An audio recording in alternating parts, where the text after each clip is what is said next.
10대 시절에는 제가 집이 없었어요. 산속에 이렇게 샌드위치 판넬로 해가지고 우풍이 있는 그런 비대는 그런 집에서 컸어요. 예. 화장실도 없고 100m 걸어가야 되는 프레시 화장실을 사용하면서 제가 컸고, 고등학교 저는 2학년 때 중퇴를 했을 때 돈이 없어가지고요. 그래서 검정고시 거의 만점 받고 내신 지역에서 한양대 법대 갔다가 또 돈이 없어가지고 법대에서도 또 중퇴를 또 하고, 우리 동네에서 부동산 제일 잘하시는 이장님 밑에 들어가서 서류신부로부터 시작한 게 21살 때예요. 그 당시에 그 삼부토건 땅이 한 80억 가까이 나온 땅이었었어요. 평당 80만 원 정도에 만평짜리가 작정지 주기장이. 근데 제가 삼부토건을 가가지고, 삼부토건 그때 회장님 아들이 내려왔었어요, 법무팀하고. 그래갖고 아니 28도 안 된 애가 와가지고 전재산이 한 8억밖에 없는 애가 와서 내가 제 전재산에서 딱 1억만 남기고 그 7억 정도를 제가 그때 올베팅을 했어요, 계약금으로. 하루만 넘겨도 너는 그 계약금 다 몰수되는 거고 7억이 날아가는 거네. 네, 너는 어떠한 이의 제기도 할 수 없는 거를 공증 각서를 쓰고 하더라고요, 법무팀장이. 근데 전 자신 있었어요. 그래서 총 4개월도 안 되는 사이에 공장 부지를 다 분양해 버렸어요. 제가 7개월 차에 가갖고 70억 가까운 잔금을 현찰로 다 치러버렸어요, 다. 그때부터 제가 자산이 7, 8억 있던 녀석이 그 당시 자산이 한 순자산이 6, 70억으로 생긴 겁니다, 그때부터. 조영구 TV가 만난 사람, 오늘의 주인공은요, 20년 넘게 투자를 해서 한 번도 손해본 적이 없는 투자의 신입니다. 과연 가능할까요? 자, 저희가 이 코너를 준비한 이유는요, 조영구가 투자만 했다면 망해서 너무나 힘들고 고통스러운 나날을 보내고 있는 거 여러분 다들 아실 겁니다. 그래서 조영구 TV 구독자 여러분뿐만 아니라 시청자 여러분들 앞으로 부자 될 수 있고 돈 많이 벌 수 있도록 저희가 준비한 코너입니다. 공부 열심히 해서 여러분도 투자에 성공하길 바라면서 오늘의 주인공 소개합니다. 여러분, 젊은 나이에 큰 부자가 된, 정말 여러분들 만나게 되면 이런 분이 있어서 하고 놀랄 뿐입니다. 박효근 대표를 소개합니다. 안녕하세요. 자, 대표님, 단도직입적으로 묻겠습니다. 정말 투자해서 한 번도 실패한 적이 없습니까? 네, 다행히 아직까지는 20년 동안 없습니다. 아니, 원숭이도 나무에서 떨어진다는 말이 있는데 하다 보면은 뭔가 약간 사기를 당할 수도 있고 누구에게 뭔가 잠깐 이용을 당할 수도 있을 텐데 그런 게 없었습니까? 항상 포인트 때마다 판단을 잘해서 그런지 아직은 미끄러진 적이 없네요. 오, 지금 죄송합니다. 나이가 어떻게 되시죠? 지금 만 43세입니다. 43세. 그동안 투자해서 어느 정도의 수익을 올리셨습니까? 주로 이제 제가 화성시가 고향인데요. 화성, 평택, 용인에서 공장용지나 사업단지 개발을 많이 했고, 토지 개발 등등을 많이 했는데, 토지로 승부를 많이 본 케이스고, 그래서 지금까지 제가 지금까지 20살에 시작해서 23년 동안 투자해서 지금까지 번 돈은 한 1,000억대가 좀 넘습니다. 여러분, 금수저. 그러니까 부모님이 물려준 돈이 많으니까 그 시드머니를 가지고 투자를 해서 번 돈. 그렇죠? 부모님이 돈이 많네. 네, 저는 화성에서 정말 극빈층으로 그 큰 스타일이고요. 아주 초흑수저도 아니고 초축수저 출신입니다. 아니, 돈도 없고 초흑수저가 아니 어떻게 이렇게 젊은 나이에 돈을 벌 수가 있어요? 이게 저도 좀 어떻게 보면은 머리도 좀 있었지만 운때가 좋았던 게, 화성군이 화성시로 승격되고 나서부터 화성시가 엄청나게 빨리 개발됐거든요. 뭐 이제 전국에서도 이제 GRDP라 그래가지고 전국에서도 재정지립도가 화성시가 제일 높은데요.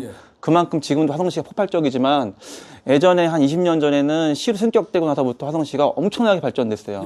그 뭐 시화공단, 남능공단, 위에 있는 공장들은 다 화성시로 많이 내려왔고, 그때부터 공장 단지들이 화성시에 많이 들어섰는데 토지 개발이 많이 되면서 그때부터 뭐 공장 전문 부동산들 많아지고. 그래요? 네, 그래서 이거다. 내가 이제 토지를 배워서 한번 나도 토지 개발이라는 걸 해보자. 아니, 근데 저도 집안이 가난했거든요. 그래서 우리 일할 수 있는 곳이 공사장 가가지고 막노동 하는 거나. 저도 해봤죠. 예? 뭐 신문 배달하는 거. 이거밖에 없다 보면 우리가 이쪽으로 눈을 뜨기가 어려운데, 아니, 그렇게 가난한 집안에서 어떻게 그쪽으로 눈을 뜨게 됐어요? 진짜 제가 유년 시절, 10대 시절 얘기하면은 정말 암흑같이 큰 스타일인데요. 어느 정도 힘들었어요? 저희 아버지가 지금 이제 치매에 걸리셔서 제가 모시고 있지만은, 저희 아버지가 지금 85세세요. 제가 늦둥이 아들인데, 외아들인데, 아버지가, 제가 유치원 정도 때 운수업하다가 망하셔가지고, 그때부터 저희 아버지는 폐인으로 거의 알코올 중독자를 하셨고, 제가, 유년 시절, 10대 시절에는 제가 집이 없었어요. 산속에 이렇게 샌드위치 판넬로 해가지고 우풍이 있는 그런 비대는 그런 집에서 컸어요. 화장실도 없고 100m 걸어가야 되는 프레시 화장실을 사용하면서 제가 컸고, 그렇게 제가 10대 후반까지 큰 스타일인데 집이 워낙에 가난했기 때문에 그럼 중학교, 고등학교 다닐 때도 정말 생활 자체가 너무 어렵기 때문에 최극빈층이라서 그 급식 있잖아요. 그것도 나라에서 지원해주는 식으로 맨날 먹었고 애들 거 뺏어 먹기도 했지만은 그렇게 컸습니다. 그럼 꿈이 없고 나는 왜 우리 집은 이래라고 하면서 뭐라고 할까 불평불만으로 가득 찼을 텐데 그런 시간들을 어떻게 이겨내셨어요? 사춘기 때는 조금 그런 건 있었는데 그게 뭐 1년도 안 갔고 저 같은 경우는 그렇게만 세상을 원망했다가는 정말 폐인이 될 수 있다는 걸 제가 자각했기 때문에 어떻게든 이 컨디션에서 최대한 저를 개발하고 끌어낼 수 있는 게 뭐고 이 컨디션에서 제가 부자가 되려면 어떻게 되는지를 10대 후반 때부터 연구를 제가 많이 했던 것 같아요. 고등학교를 딱 졸업했어요. 고등학교 저는 2학년 때 중퇴를 했을 때 돈이 없어가지고요. 그래서 검정고시 거의 만점 받고 내신 지역에서 한양대 법대 갔다가 또 돈이 없어가지고 법대에서도 또 중퇴를 또 하고 노가다를 한 8개월 뛰고 그동안 갖다 중고차 사서 부동산 사무실 들어간 게 21살 때입니다. 아니 돈이 없어가지고 학교를 못 다녔어요? 네, 그 정도 이하였어요, 진짜로. 그럼 한양대 법대도 들어갔는데 그것도 돈이 없어서 또 그만뒀고 그래서 내가 그러면 무엇을 해야 될 것인가 고민을 많이 했을 것 같은데 노가다를 한 7, 8개월 그때 20살 때인가 뛰면서 내가 정말 노가다 뛰는 분들 그때 존경을 했어요. 그 20살짜리 애가.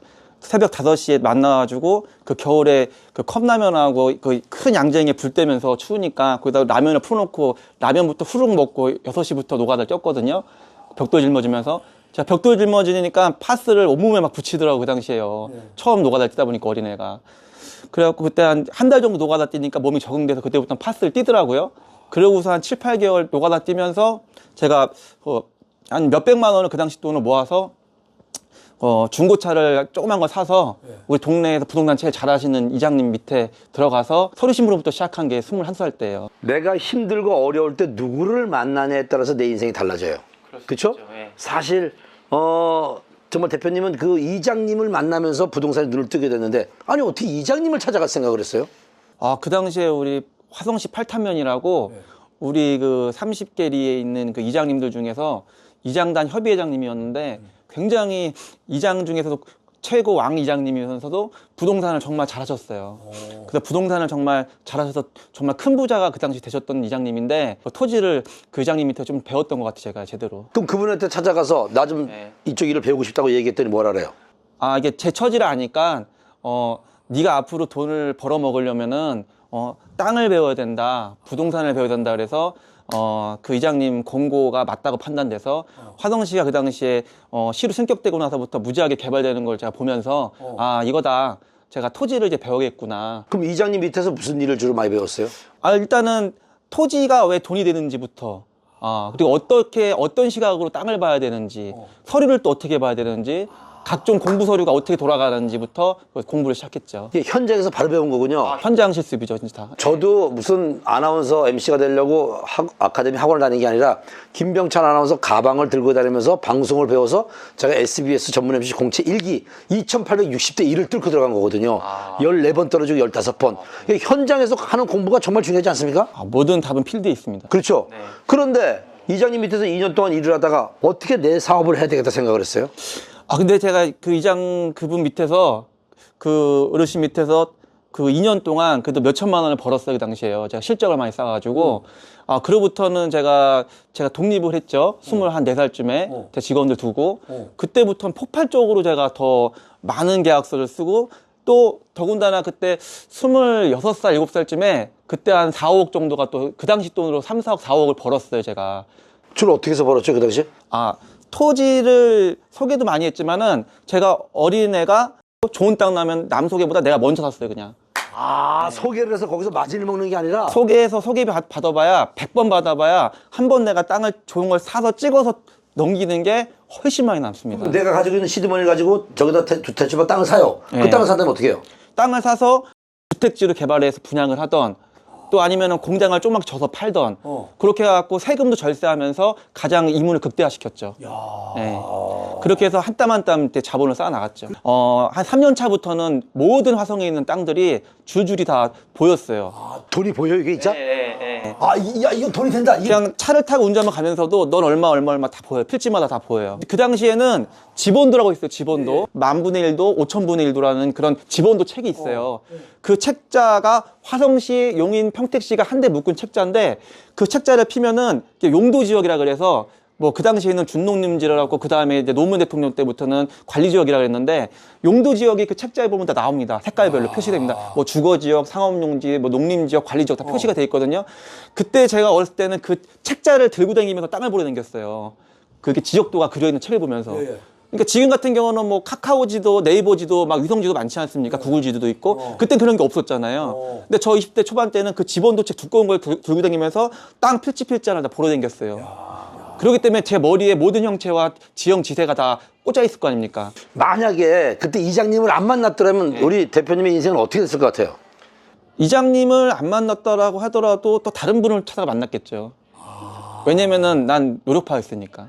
땅이 돈이 된다는 걸 알았기 때문에. 땅이 돈이 된다는 거를 화성시에서 격변하면서 제가 많이 느꼈고 또 화성시가 고향이다 보니까 각종 공장들이 다 북쪽에서 남쪽으로 중부 쪽으로 내려오면서 야 이건 돈이 될 수밖에 없다는 걸 그 어린 나이에서 간파한 거죠. 자, 그렇다면 이제 이장님 밑에서 배워서 내가 회사를 차려서 자 하는 그 정말 그 땅마다 손대는 것마다 다 성공을 했어요. 근데 큰 돈을 벌게 된 내가 와 정말 쿼텀 점프한. 그게 무슨 말이에요? 그러니까 순식간에 쿼텀 점프 시킨 계기가 있었죠. 뭐예요 그게? 제가 27살쯤에 28살쯤 안 돼갖고 7, 8억이 모였었거든요. 근데 이제 화성시에 삼부토건 땅이 있었어요.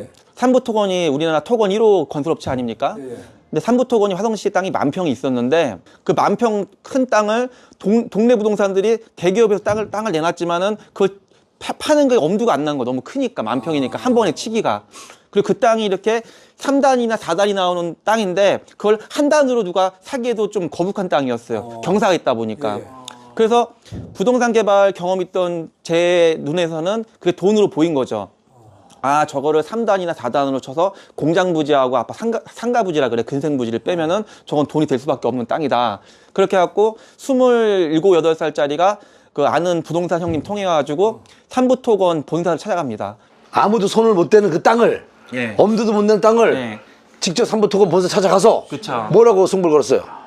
그 당시에 그 삼부토건 땅이 한 80억 가까이 나온 땅이었었어요. 평당 80만 원 정도에 10,000평짜리가 잡종지 주기장이. 근데 제가 삼부토건을 가가지고 삼부토건 그때 회장님 아들이 내려왔었어요. 법무팀하고. 그래갖고 아니 28도 안 된 애가 와가지고 전 재산이 한 8억밖에 없는 애가 와서 그거 저 계약금만 해도 7, 8억인데 그 7, 80억 원짜리를 산다고 온 거 아닙니까?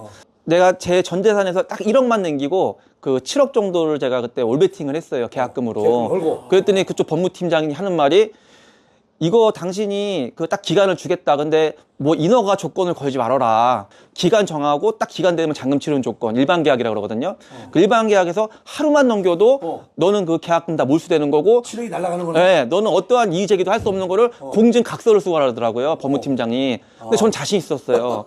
그동안은 1,000평 이내로만 이렇게 개발해 보다가 순식간에 10,000평짜리를 욕심내서 간 건데. 삼부토건에서는 야, 너 걔 7억 날리지 말고. 네, 그렇죠. 그냥 가라. 그렇죠. 너 하려면 너 인생 수업 잘못하면 크게 한다고서 그때 좀 경고 아닌 좀 그런 거 조언도 해줬는데 제가 좀 자신 있었고 제가 또 화성이 고향이다 보니까 좀 만만했었거든 제 입장에서는요. 감이 다 오니까. 그래갖고 저 7억을 올베팅 해버렸어요. 올베팅하고 계약서 쓰고 공증각서까지 포기약서 쓰고 내려왔어요. 그리고 제가 삼부토건에서는 야 이놈 이거 진짜 이거 정신 못 차리는 놈 하나 왔구나 이렇게 했겠네요. 그래서 제가 10개월만 달려서 잠깐 10개월만 그래서 10개월만 주는 조건으로 계약 쓰고 내려왔죠. 근데 내가 정확하게 그 3개월 만에 다 분양을 쳤어요. 어떻게 쳐요 그거를? 제가 이제 인허가 내는 데는 보통 그 당시에는 도시계 심의라는 게 없어서 그 당시에 공장 인허가 개발행위 내는 데는 그 당시에 3개월밖에 안 걸렸어요. 3개월 이내밖에. 지금은 한 6, 7개월 걸리지만 그때 3개월밖에 안 걸렸거든요. 그래서 그 당시에 2개월 만에 허가를 내고 3개월 좀 넘어가서 해서 총 4개월도 안 되는 사이에 공장 부지를 다 분양해 버렸어요, 제가.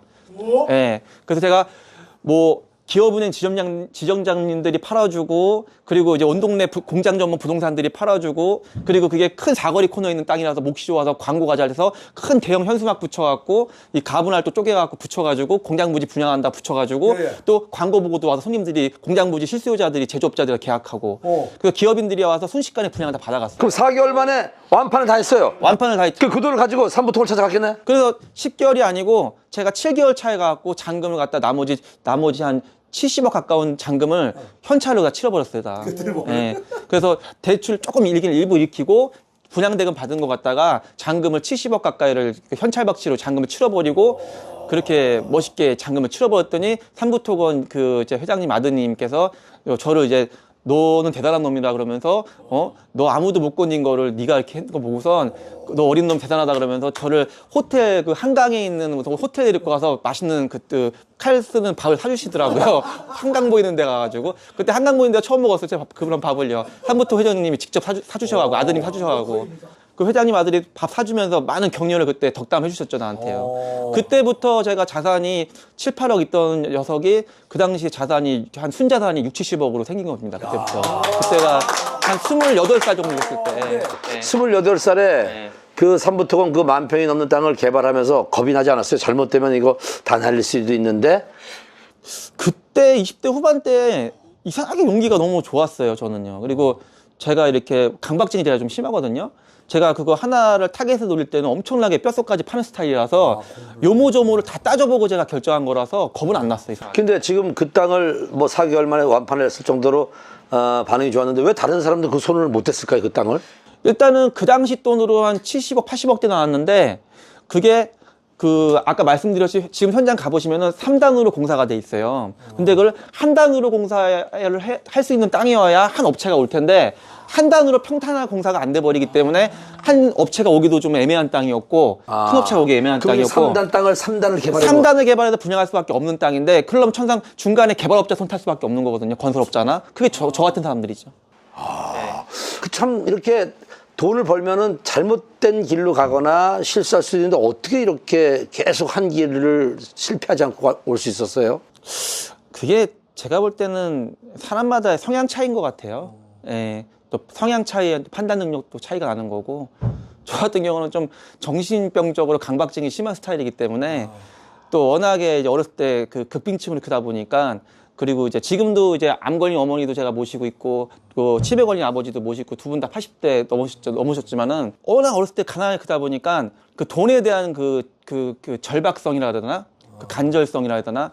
그게 너무 컸고 뒤에 아무도 날 밀어주는 사람도 없고 뒤에 기댈 사람이 없는 낭떠러지 같은 그 느낌 있잖아요. 그 낭떠러지 같은 느낌으로 그렇게 어렸을 때 살다 보니까 어떻게든 이 상황을 내가 벗어나야겠다는 생각만 컸고 그러려면 이 컨디션을 어떻게 헤쳐나가야 되는지 항상 제가 이렇게 연구한 스타일이기 때문에 그러면서 하나하나 지금도 새벽마다 지금도 공부를 하지만은 저는 계속 세상에 대한 공부를 끊임없이 하는 스타일입니다. 예. 지금 대표님 지금 입장에서도 계속 공부를 해요? 저는 이제 회사를 지금도 워커홀릭이라서 보통 9시까지 회사 있고 집에서 9시 반이나 수가를 떠요. 뜨면서 요즘은 진짜 공부하기가 좋은 시절이잖아요. 유튜브 틀어서 공부할 수도 있죠. 그리고 뭐 각종 뭐 인터넷 공부도 있죠. 저는 밥숟갈 뜨면서 저녁에 뜨는 동시에 유튜브를 틀면서 제가 궁금한 걸 보면서 항상 밥을 먹어요. 공부하면서 항상. 예, 그리고 새벽에 자기 전에 보통 제가 한 2시 반, 3시, 2시 정도 잠드는데 그래도 한 12시쯤 되면은 또 제가 항상 궁금한 걸 또 서류를 보고 항상 제가 한두 시간씩 꼭 매일매일 공부합니다. 실패하지 않는 삶을 사는 게 어느 정도 재산을 이뤘지만 그 재산을 더 또 지키고 더 늘리기 위해서 공부를 하고 계신데 맞습니다. 그래도 대표님 제가 궁금한 것은 그 삼부토건을 통해서 이제 올라섰어요. 네. 그러면서 이제 어느 정도 날개를 달기 시작했는데 그때부터는 거의 이게 아니고 이렇게 올라왔죠. 근데 그러다 보면 약간 손해 볼 수도 있을 텐데 어떻게 손해 보지 않고 계속 이렇게 성공을 했던 거예요? 그게 저는 그랬어요. 저는 그냥 부동산 개발, 토지 개발이라는 게 정말 종합 예술 과학이에요. 이거는 왜냐면은 아까 말씀하신 토목공사 자격증 있다 그랬잖아요. 토목공사 있으시잖아요. 토목공사, 개발 인허가, 건축 공법 그리고 세무, 회계, 법무 이게 다각적으로 버무려지는 게 부동산 개발 시행이라는 거예요. 이거를 정말 내가 이 각 분야의 전문가들처럼 뼛속까지는 아니더라도 그래도 살까까지는 알아야 되는 거예요. 예. 그 사람들이 전문가가 100이면은 난 그래도 7, 80은 알아야 되는 거예요. 이 부분에 대해서는. 그러면 이게 한데 버무려지면은 스펙트럼 시야가 엄청 넓어집니다. 그러면은 또 이 법에서 이 법을 따와서 또 응용도 할 수 있고요. 그렇게 해서 개발을 할 때 세금도 절세할 수 있고 이문도 극대화할 수 있는 거고 그래서 토지 개발을 할 때 이 다방면의 지식을 다 머리에 있어야지만이 거의 천하무적이 되는 거예요. 경험도 물론 중요하고요. 예. 자, 그런데 이제 그 부동산에 이제 성공을 하면서 부동산만 계속 고집을 했던 거예요? 아니면 다른 쪽 분야도 이렇게 도전하신 거예요? 이게 부동산 사업이라는 게 다방면으로 많이 알아야 돼요. 이 모든 건물이 서 있는 게 어딥니까? 땅입니다, 땅. 토지죠. 토지 위에 모든 건물이 서 있잖아요. 그러니까 부동산의 시작은 토지를 하고 보통 보셔야 되는 거고, 그래서 토지 공부를 항상 많이 하셔야 되는 거고, 그 위에 빌딩도 있고, 주유소도 있고, 근생, 뭐, 각종 건물도 다 있는 거 아닙니까? 예? 그렇죠. 학교, 뭐, 의료시설 다 마찬가지고. 예. 그게 다 인허가의 다 종목들이기 때문에, 토지 인허가를 알면 건물도 보이는 거예요, 어느 정도. 근데 이제 저도 지금 우리가 촬영하는 게 제 병점이 여 앞에 이제 빌딩 아닙니까, 형님? 이것도 제가 PF 대출 일으켜서 다 건물을 올려서 제가 다 건물 줘서 다 사용 수익들을 하고 있는 빌딩인데, 이것도 대표님 거예요? 대표님 예, 그 지하 4층, 지상 10층짜리 빌딩을 제가 3년 전에 다 진 거죠. 근데 이 부동산 사업을 하시려면은 다방면으로 많이 알아야 되는 게 아까 말씀드린 것처럼 뭐 세무, 회계부터 뭐 인허가 뭐 등등등 다 알아야 되잖아요. 건설까지. 근데 그 자영업 생태계도 좀 아셔야 돼요. 왜냐면은 저도 제 회사 피라미드 구조에 맨 하부에 자영 아파트들이 있단 말이에요. 저희 회사에서 직영으로 고깃집도, 소고기집도, 고깃집도 운영하죠. 돼지고기, 소고기, 미용실도 있죠.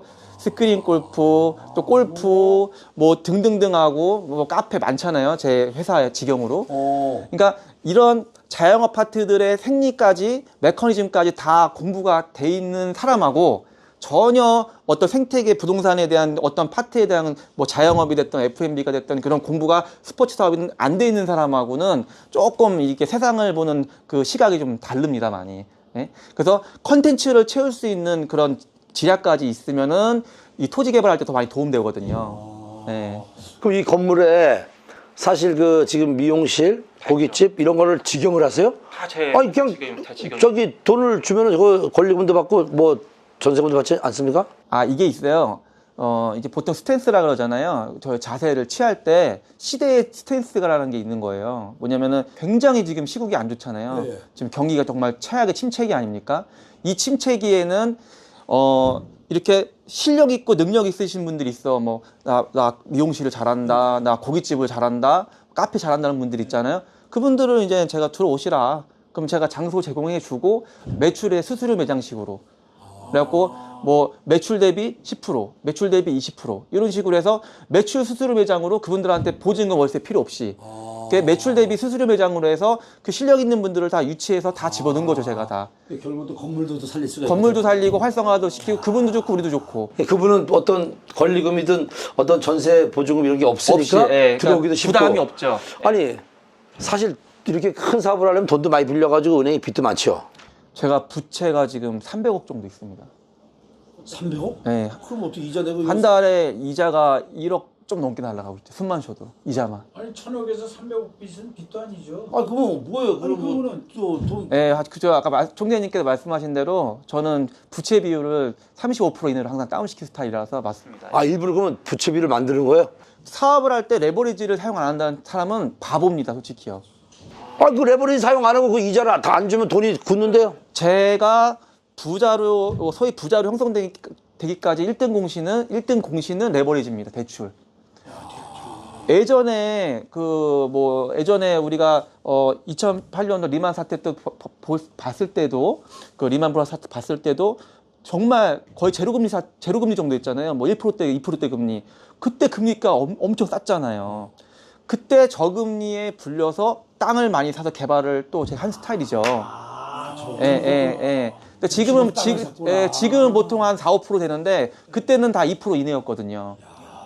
그때 한참 개발에 제가 탄력 받았을 때 2% 미만짜리 대출을 다 받아가지고 땅을 사서 개발해서 개발 시대 차익과 디벨롭 시대 차익과 또 공장을 줘서 또 임대 놓지 않습니까? 그러면 임대의 수익률과 토지의 시대 차익, 개발 시대 차익이 은행 이자 2%짜리에 몇십 배죠. 게임이 안 되죠. 그리고 주식도 이렇게 실패한 적이 없다면서요? 많이는 안 하시지만 완전 주식을 제가 막 이렇게 주식에 뭐 골수분자는 아닌데 골수분자 말이 그렇지만 하여튼 내가 주식에 이렇게 막 맨날 하는 사람은 아닌데 저는 주식을 해서 실패 본 적 없는 이유가 저는 딱딱 그 트렌드만 포인트만 찍는 스타일이에요. 제가 맨날 주식을 볼 수가 없기 때문에 바빠서 볼 수가 없기 때문에 시대의 흐름을 좀 많이 보는 스타일이에요. 대통령 공약 같은 것도 많이 본다. 그건 기본이죠. 공약을 보고 요번에 이제 우리 저기 이재명 대통령님 대통령 되기 전에도 그 공약집을 제가 그 400몇십 페이지를 다 훑어본 사람이 저 같은 경우는. 460년. 훑어보면 뭐가 도움이 돼요? 아, 그러면 거기에 큰 카테고리가 있거든요. 부도 상법 개정됐죠.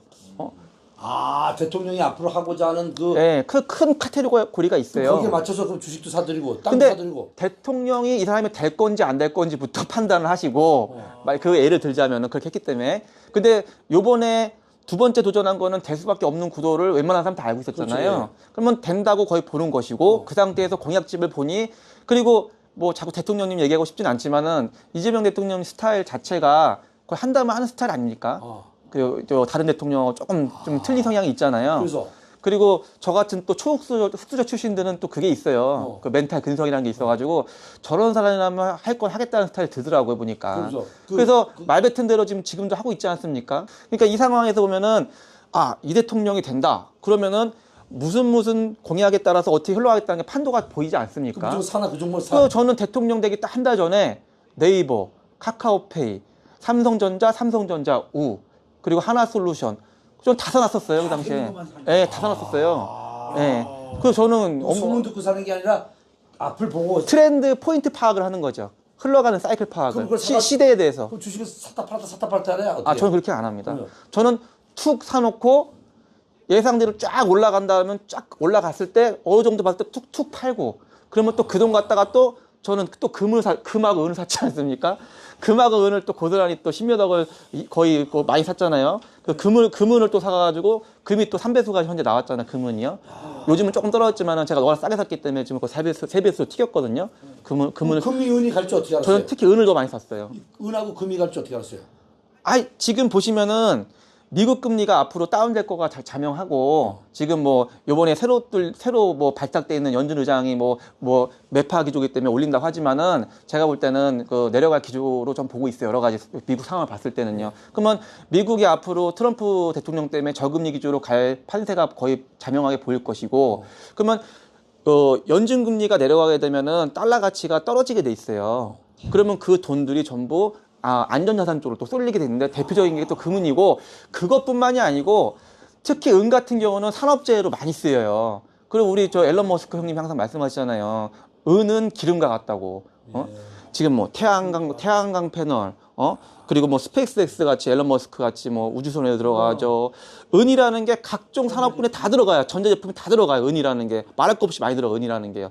은이라는 원소 금속 중에 은이라는 거는 제일 그 전기 전도율이 제일 높은 거예요. 제일 좋은 거, 제일 우수한 이러한 거예요. 모든 결정과 판단은 네. 내가 공부를 해서 안 거네요? 누가 가르쳐 준 게 아니라? 그건 독학이죠, 항상. 그래서 앞으로 사이클이 어디로 흘러갈 것인가, 돈이라는 흐름이 어디로 갈 것이라는 거를 항상 저는 뭐 유튜브도 보고 아침마다 해외 뉴스, 국내 뉴스, 뭐 흘러가는 뭐 정치, 문화, 경제, 사회에 대한 사이클을 저는 다 매일매일 보는 스타일이고 안테나 세우는 스타일이기 때문에, 그러다 보면은 딱딱 뭔가가 보여요.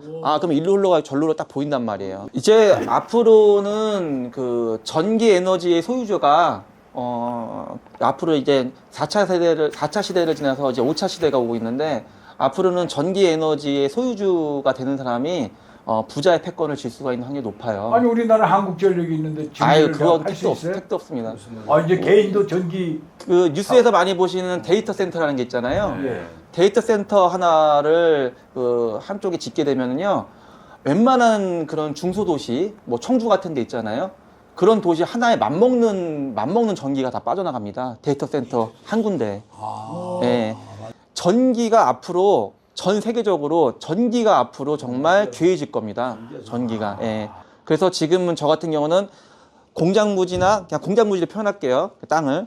공장부지와 공장을 소유하면서 동시에 그 위에 태양광 모듈 패널까지 설치를 해서 전기 에너지를 생산하고, 그 제가 전기 에너지 소유주, 발전 소유주가 되는 거고, 전기를 딱 팔 수 있으니까, 비싸게 파니까. 그리고 또 이제 그 REC라는 게 있어요. 또 이것도 전문 용어나 좀 그렇게 하는데, 하여튼 태양광 그 에너지 사업을 하시게 되면은 신재생 에너지 인증서라서 REC라는 그런 생산성 있는 그 돈으로 팔 수 있는 것과 전기 에너지를 한전에 팔고 있잖아요. S&P라는데 전기 에너지를 한전에 우리가 팔고 있고, 그래서 공장 위에 지붕에 덮여 있는 태양광 모듈에 의한 전기 에너지 수입, 그리고 공장 자체에서 나오는 공장의 그 뭐 임대료와 또 공장을 팔았을 때 시세 차이, 그 땅의 또 지가 상승의 시세 차이, 이런 거를 저는 이제 4개의 수익권이 포인트가, 4개의 수익이 포인트가 있지 않습니까? 4개의 수익의 포인트를 저는 그냥 은어로 포쿠션이라 그래요, 그냥. 이 포쿠션을 한데 뭉친 그 하나의 복합 수익 상품을 저는 항상 좀 만들고 있어요. 태양광 모듈 있잖아요. 태양광 모듈 이거 전체 투자하는데 태양광 설치하고 태양광 모듈 비용 다 빠져나가는 태양광 모든 비용 투자하는 거 대출 얼마 나오는 줄 아세요? 몇 프로 나오는 줄 아세요? 얼마요? 100% 나옵니다. 오, 저 얼마 안 되네요. 이재명 정권에서 이렇게 풀어놨어요, 지금. 이야, 공익 우리도 김선달이네. 공장 하나 할 네. 수 있겠네, 그래도? 그래서 결국은 내 돈 에코티가 얼마 안 들어갑니다. 이게 덩치만 커 보이죠? 공부 안 돼 있으면은. 근데 실제 들어가는 게 얼마 안 됩니다. 에코티가 얼마 안 된다고요. 그럼 지금 이야기했던 공장 부지를 우리가 사서 공장을 짓고 우리가 태양광을 설치하고 이런 것들을 개인이 하기는 좀 버겁지 않나요? 그럼 공부를 안 하셔도, 아까 제가 했잖아요. 조그만 60평짜리, 100평짜리 공장 하나 짓는 거 다 개인이 다 할 수 있는 거예요, 다. 뭐 토지 200평, 300평에다가 60평, 100평, 200평 짓고 500평, 200평 짓고 하는 거 다 개인이 다 할 수 있어요. 다 개인이 다 소유주예요, 다. 지금 얼마나 많은 공부를 하는지 제가 좀 알려드릴게요. 지금 우리 대표님께서 아카데미를 차렸는데 그 아카데미에 다들 어떤 성공한 사업가들도 이렇게 많이 찾아서 배운다면서요. 기업인들, 사업가들 특히 많고요. 학생들이 다 거의 사업가가 대부분이고, 거기에 뭐 이제 뭐 변호사도 있고, 세무사, 그리고 또 건축사님들도 건설사 대표도 앉아 있고, 막 아카데미 학생들이 그런 분들만 앉아 있어요. 아니 근데 그분들 다 성공한 분들이고 돈도 벌 만큼 번 분들인데도 와서 공부를 하는 거예요? 그렇죠. 저 소문 듣고 오셔가지고 저한테 많이 배우고 있죠, 아무래도. 저 오늘 들으면서요. 다시 한번 제가 52살이거든요. 그래서 아이 뭐 돈이야. 벌지 말고 좀 쉬자 이렇게 했는데 대표님 보고서 다시 주먹이 불끈 해서 돈 벌어서 영구 형하고 병철 형한테 갚아야 되겠다. 은혜를. 지금 뭐 몇십억 벌어서 좀 내년부터 좀 주려고 했는데 갚는다는 거 각서 좀 써놓으세요. 아, 이분이 사실은 제가 그 닭갈비 할 때부터 이름을 다 빌려주고 또 제가 뭐 또 돈도 좀 이렇게 투자해주고 이렇게 지금 성공했는데 벤츠 사준다 그랬는데 아직까지 안 사주고 있습니다, 지금. 벤츠 언제 사주는 거예요? 그 벤츠는 2025년도 제가 말씀드렸잖아요. 2027년도에 사준다고. 지금 6년도예요. 1년 남았어요. 얼마 안. 아니 저는 그래도 그 공부는 더 이상 할 수가 없을 것 같고 이게 안 따라줘서 안 될 것 같고 그래서 개인의 저는 성향 차이입니다. 네, 그래서 저는 정말 다시 태어나면 하성에서 다시 한번 태어나고 싶고 자 두 번째 자 지금부터는 저는 그냥 제가 잘하는 노래의 이 엔터 쪽에서 좀 제가 알고 있는 것만큼 그걸 갖고 돈을 좀 벌면 저도 태양광에 좀 어때 좀 투자를 좀 해볼까. 저 나왔어요 진짜. 멋지게 이제. 인생을 살아온 대표님에게 네. 노래 하나 뭐 이런 아, 나 진짜 정말. 자, 그래서 인생 뭐 있습니까? 인생 뭐 있나 있어. 아, 즐겁게 사는 거야. 아, 인생 뭐 있나 있어. 아, 신나게 사는 거야. 여기까지. 아이고, 아이고. 자, 조영구 TV가 만난 사람 오늘은 투자의 신 박효근 대표랑 함께했습니다. 여러분 오늘 이야기를 들으면서 자신감도 생기고 나도 어떻게 인생을 좀 살아야 되겠다라는 그런 동기부여가 됐던 시간이 됐을 거라고 생각합니다. 마지막으로 돈 벌고 싶은 분들에게 성공하고 싶은 분들에게 정리를 해주신다면요? 아이 뭐 일단 돈이 그 인생 행복의 그 완벽한 필수 사항은 아니지만, 근데 저 같은 경우는 제 지로는 그래도 90%는 돈이 있으면은 행복의 필요 충분 조건에 전 부합한다고 보는 사람이기 때문에 일단 건강이 1번이고요. 그리고 이제 여러분들께서 뭐 흔히 우리가 말하는 부자 계열에 들고 싶으시면은 자기 학습 꾸준히 하시고요. 세상은 굉장히 빨리 바뀌고 있기 때문에 자기 주도 학습 반드시 하시고요. 그리고 본인이 어떤 성향의 투자를 하던 공부를 하던 어떤 성향의 테마에 본인이 그 투자를 하는 것이 본인한테 맞는지부터 먼저 찾으세요.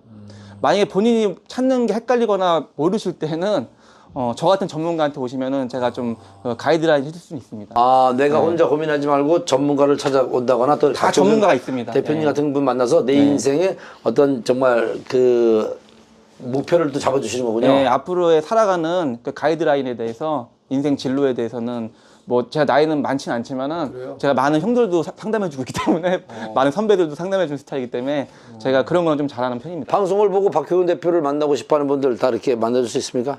다는 못 만나죠. 저도 제 바쁜 시간 때문에 안 됩니다, 형님. 아시면서 그렇습니까? 돈이 정말 중요했던 게 어머니가 처음에 그렇게 평생 고생만 하시고 어렵게 살았던 어머니께 돈을 처음에 드렸을 때 어머니 반응이 어땠었다고요? 아, 제가 26살 정도쯤에 제가 제 땅을 사서 제가 거기다 창고 공장을 처음 2동을 줘가지고, 그 당시 돈으로, 그러니까 지금 내가 몇 살이야? 한 15, 16년 전인가? 그쯤에 제가 한 450평에 60평, 80평짜리 2동을 줘가지고, 그때 보증금 3,500에 월 한 300 정도? 를 우리 어머님한테, 병도 어머님한테 항상 매달 월세로 꽂아줬어요. 공장 임대료를. 그때 어머니가 그 공장 보시고 이게 네 공장이면 울었죠. 예. 근데 지금 우리 어머니는 아무 반응이 없습니다. 뭘 해줘도 지금 우리 어머니는 반응이 없습니다. 예. 우리 어머니는 100만 원짜리를 먹여도 반응이 없습니다, 지금은. 그때는 26살 때는 그 공장 보고 월세 받으면서 우리 엄마 울었거든요. 지금은 우리 엄마 무감각합니다. 사람은 바뀝니다, 그건. 바뀝니다. 우리 아들 참 정말 잘해준 것도 없는데 이렇게 성공한 아들을 보면서 얼마나 행복하시겠습니까? 조용구 TV에서는요, 이렇게 조용구 TV가 만난 사람을 통해서 여러분들 앞으로 돈도 많이 벌 수 있고 또 인생을 잘 살아갈 수 있도록 저희가 좋은 분들 초청해서 앞으로 많은 이야기 나누는 시간 갖도록 하겠습니다. 오늘은 투자의 신, 여러분들이 힘들 때 도움을 줄 수 있는 또 내가 돈 벌 수 있는 그런 방법을 가르쳐준 박효근 대표와 함께 했습니다. 감사합니다.